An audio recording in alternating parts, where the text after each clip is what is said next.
India gives a submarine to Myanmar and gains an edge over China. India's provision of a submarine to Myanmar was a move that helped New Delhi get an edge over Beijing, which is seeking to push its military hardware among countries in the neighborhood, as said by the people familiar with the developments. The 3000 diesel electric submarine INS Sindhuvir, which has been renamed as UMS Minyetenkattu, was showcased during Myanmar Navy's Bandula Fleet exercise on October of 15. The same day, the External Affairs Ministry has announced that India had gifted the submarine to the neighboring country. The Kilo class submarine is an old design, but it underwent extensive refits and upgrades before being handed over to Myanmar. It is significant that India handed over one of its submarines at a time when such vessels are needed to keep an eye on regional waters due to the increased activities of China's People's Liberation Army Navy.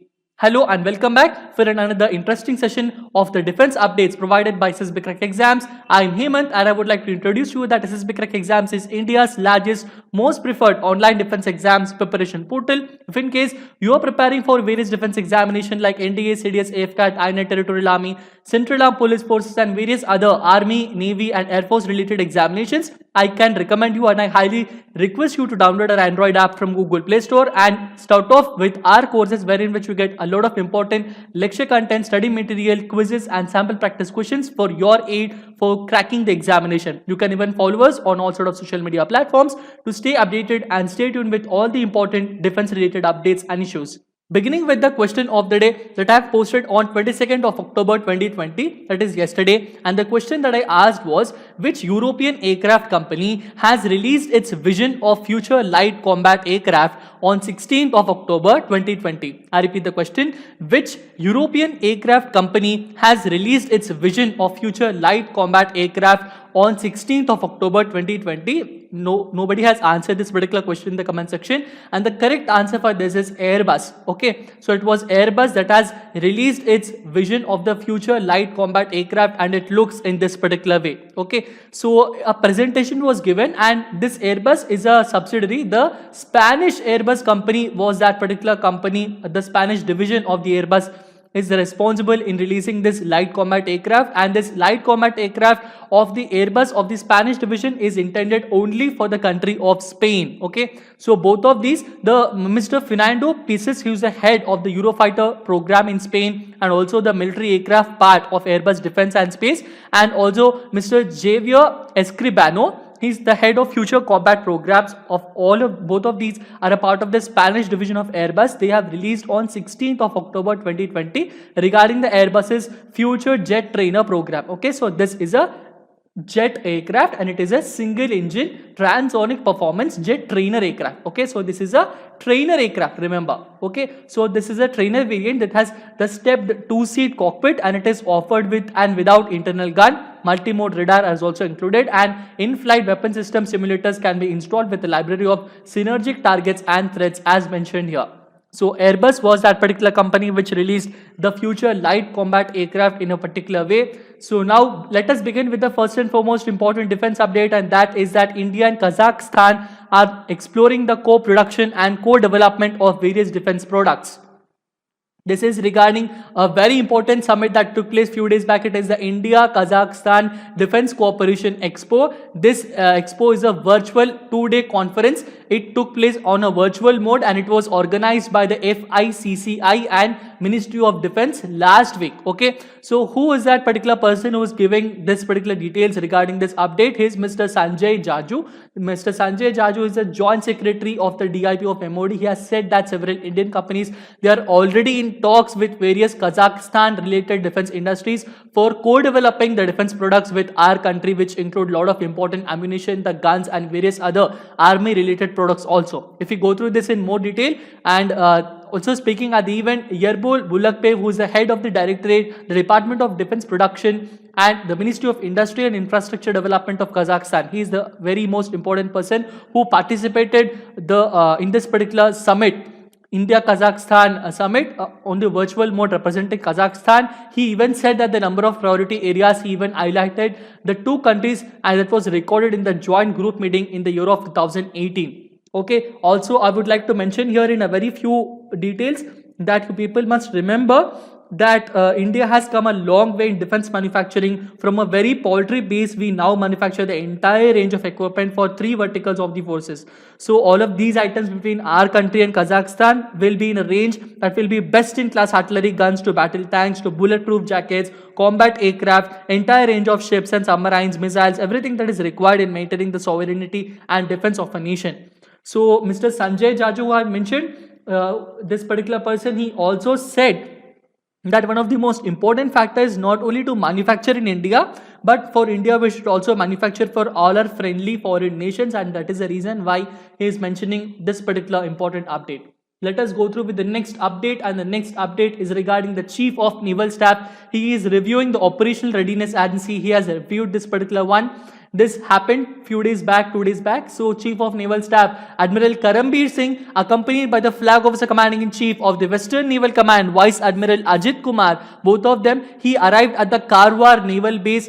And there at the Karwar Naval Base, if you can remember, INS Vikramaditya, the only flagship, the only aircraft carrier that Indian Navy has as of now, that is based at the Karwar. So he arrived at that particular base, he visited INS Vikramaditya, he interacted with the personnel, and he emphasized the key issues of the repairs, maintenance, spare support, and various other issues even if you have to consider. After from there, he even departed by helicopter to embark the carrier battle group comprising Vikramaditya's destroyers, frigates, corvettes, and the fleet support ships and integral swing role fighters and helicopters. On embarking indigenous guided missile destroyer Chennai, he was given an operational readiness briefing by fleet commander, after which weapon firings, air-to-air combat operations, anti-submarine drills and fleet maneuvers were demonstrated under realistic conditions. Chief of Naval Staff thereafter embarked fleet support ship Deepak to interact with the ship's crew, followed by embarkation on aircraft carrier Vikramaditya, where he witnessed the carrier battle group's capabilities for integral fleet air defense and strike.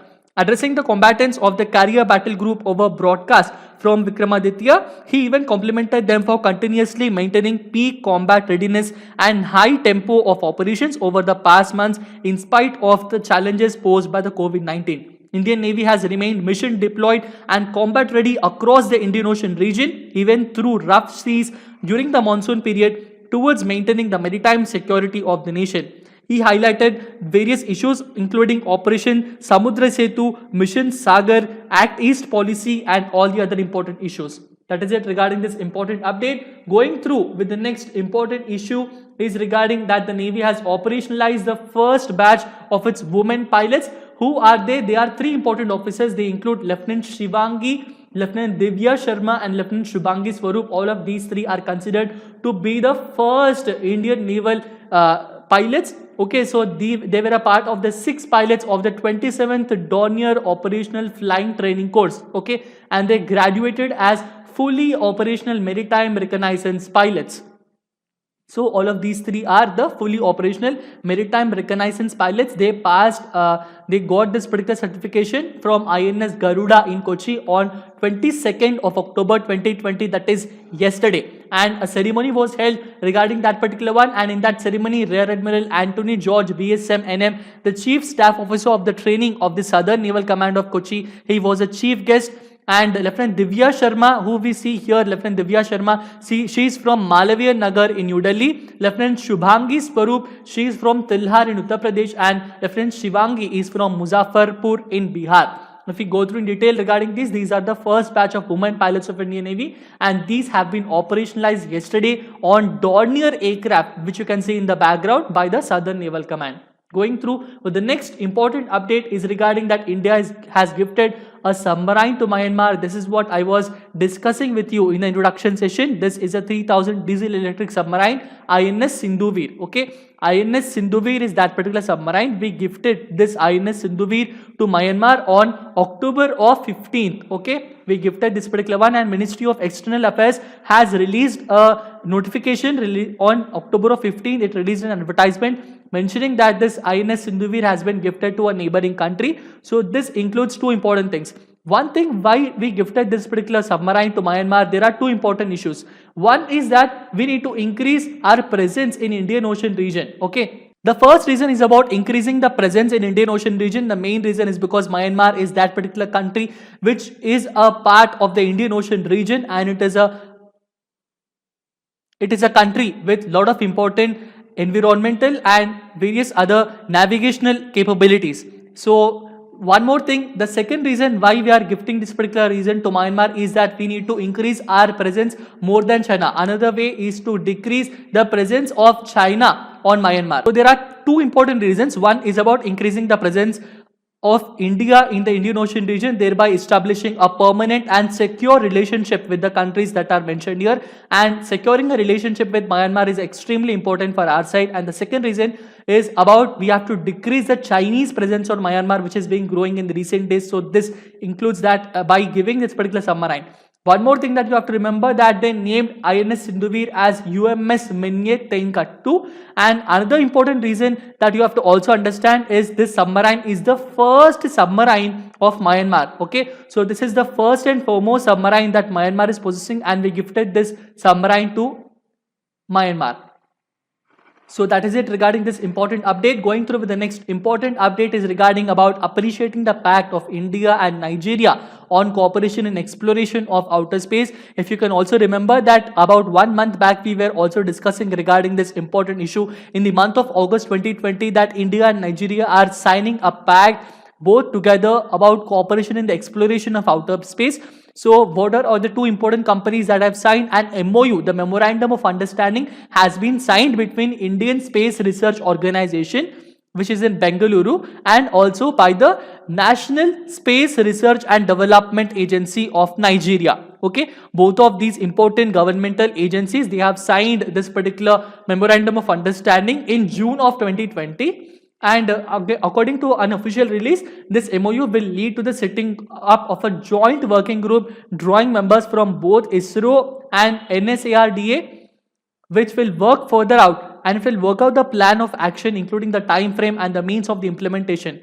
The release has said that India and Nigeria have been trying to have a formal space cooperation for more than a decade. It is said that with the initiatives from the Indian High Commission to Nigeria, a draft intergovernmental memorandum of understanding for space cooperation was shared with Nigerian authorities through the Ministry of External Affairs. After a few iterations through diplomatic channels, both sides have arrived at a workable draft of the MOU, and the same was processed for internal approvals.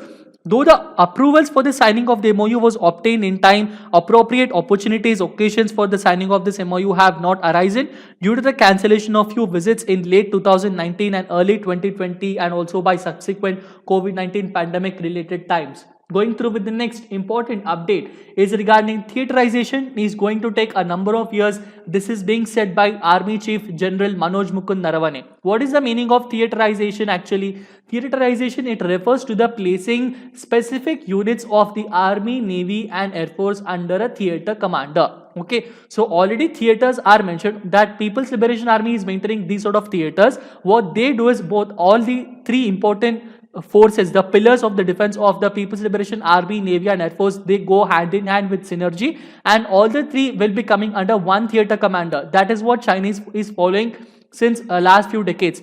But India is also trying to plan to create this particular sort of strategies, but for that it will take some number of years, and this is being said by General Manoj Mukund Narawane. If we can go through the past related details and issues, when the Chief of Defence Staff General Bipin Rawat, when CDS post was allocated and it was issued, CDS briefed two important issues. One is regarding the integrated battle groups and the second one is regarding the theaterization. Okay, so integrated battle groups, the complete video relating to that is already live and it is already provided by SSB Crack Exams. You can go through and see that particular complete session, the complete lecture.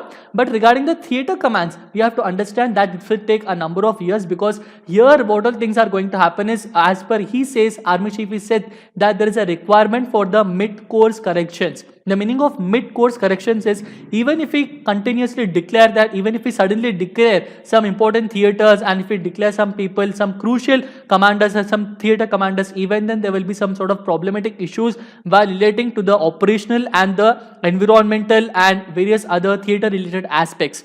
So a theater must be created taking into three important things, which will include task, terrain and threat. Okay, these three are included from integrated battle groups. One is about the task. one is about the terrain, and the next one is about the threat. These three are considered to be three T's which are completely important even while considering about creation of the integrated battle groups or for the creation of the theater commands. So we need to understand about these three issues, only then the mid-course corrections will be made, and only after that we can then specify the units of the Army, Navy, Air Force under one particular theater, under one theater commander. Okay, that is it regarding this important update. Going through with the next update is regarding that the Pakistan is using Chinese drones to wreck Indian border areas. The Border Security Force Deputy Inspector General Gurdaspur region, Mr. Rajesh Sharma, he informed that a patrolling party of BSF, they have shot down a drone that was coming from Pakistan. It was flying over the Indian territory. Immediately, Jawans has opened the fire on the drone, following which it flew back to the Pakistani territory. And this drone was a Chinese drone. This is being mentioned by the Border Security Force personnel. This clearly indicates about how Pakistan is using China's hand to infiltrate into our Indian borders, and the complete updates and the more important news regarding this particular one will be given from our side. Please stay tuned with us. Going through with the next important update is that China is ordering 121 more Russian helicopters. This is considered to be a very, very important update, because previously we were considering that Russia has promised our country that it will pause it's giving important military related and defense related procurements with China for a few number of years, but still Russian private companies, the private sector companies are not understanding this particular one. The Russian helicopters JSC company, which is a subsidiary of the Rostec, which is an important Russian government related company, this has signed up contract with the Chinese government, and according to that particular contract, 68 Mi-171 helicopters including upgraded ones, 18 Mi-171 SH helicopters, 14 Mi-171 helicopters with VK2000 engine, and 21 Ansat helicopters are there under this particular one. So all of these are 121 more helicopters that are building and that are operationalizing and strengthening the feet of the Chinese military. All of these will soon become a large part of the Chinese People's Liberation Army. This can clearly indicate that they might deploy all of these helicopters along the Ladakh borders. Going through with the next update is regarding that the United States is selling air-to-ground missiles to Taiwan to help build defenses against China. This US State Department, it has agreed to sell what all things? It has agreed to sell 135 precision-guided air-launched AGM-84H SLAM cruise missiles. We can simply call it as a SLAM cruise missiles. So 135 SLAM cruise missiles, 11 M142 mobile light rocket launchers, and 6 MS-110 air reconnaissance pods. All of these are going to be given by the United States State Department along with to the Defense Ministry of the Taiwan, and all of these arms are packages. If we combine to them, they are around $1.8 billion contract it is. All of these sales are announced on Wednesday back, and it did not include MQ-9 Reaper combat drones. Taiwan has requested the United States government to give these Reaper combat drones, as we mentioned in the previous defense updates, but United States did not agree to this particular one, but still it agreed to provide all of these ones, and it strengthened the defense of the complete Taiwan.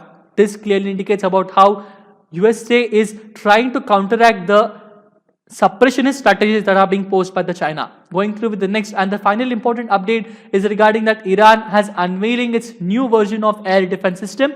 This is for the first time that the new launcher of the Bavar 373 air defense system. Okay, what is this? It is the Bavar 373, and the Iranian government, it claims that this is as secure and this is as capable as the Russian S-400 missile system. Okay, so they claim that this can tackle the Russian S-400 missile system.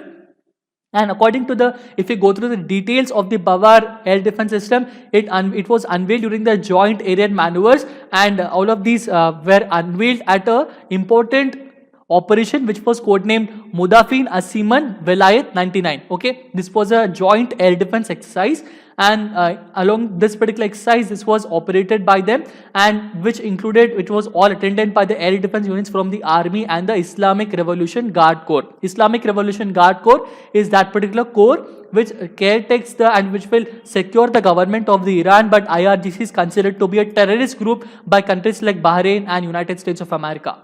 That is it regarding today's important defense updates. Now we will have a very quick review going through some of the most important questions. And the first and foremost question is, the first batch of women pilots of Indian Navy have been operationalized on which aircraft by the Southern Naval Command at Kochi? They are all operationalized on the Dornier aircraft. The next important question is, the 3 naval women pilots of first batch who have been operationalized on Dornier aircraft by the Southern Naval Command are what? Are they Lieutenant Divya Sharma, Lieutenant Shubhangi Swaroop and Lieutenant Shivangi? All of these 3 are correct. So option D is the correct option. India gifted which submarine to Myanmar on October of 15? It is INS Sindhuveer. Please remember, it is INS Sindhuveer which is being gifted to Myanmar on October of 15th, and they renamed it as UNS Minye Tainkattu. So this particular 3000 diesel electric submarine UMS Minye Tainkattu was showcased during Myanmar Navy's which fleet exercise on October of 15? It was showcased in the Bandula fleet exercise. The next important question is, a memorandum of understanding has been signed between India and which African country on cooperation in the exploration and uses of outer space for peaceful purposes? The correct answer for this is Nigeria. The next important question is, the United States State Department has said that it had agreed to sell which among these defense products to Taiwan to help build its defenses against China? It has agreed to sell all the above, which include the 135 AGM-84H SLAM ER cruise missiles, 6 MS-110 air reconnaissance pods and 11 M142 mobile light rocket launchers. The next question is, Bhavar 373 air defense missile system was unveiled by which nation? It is unveiled recently by the country of Iran. Now we will have the question of the day, and the question of the day for today is, in which Indian city the Indian Navy conducted its coastal security exercise Matla Abhiyan? I repeat the question, in which Indian city the Indian Navy conducted its coastal security exercise Matla Abhiyan? The complete details regarding this and the answer of this particular one I will be giving you in the next session. Please mention in the comment section about what is this particular exercise Matla Abhiyan, and what are its specialities and all of them. So I will meet you up in the next session. Until then, stay tuned to SSB Crack Exams. Subscribe to this channel. Download our Android app from Google Play Store. Stay safe, stay healthy. Jai Hind.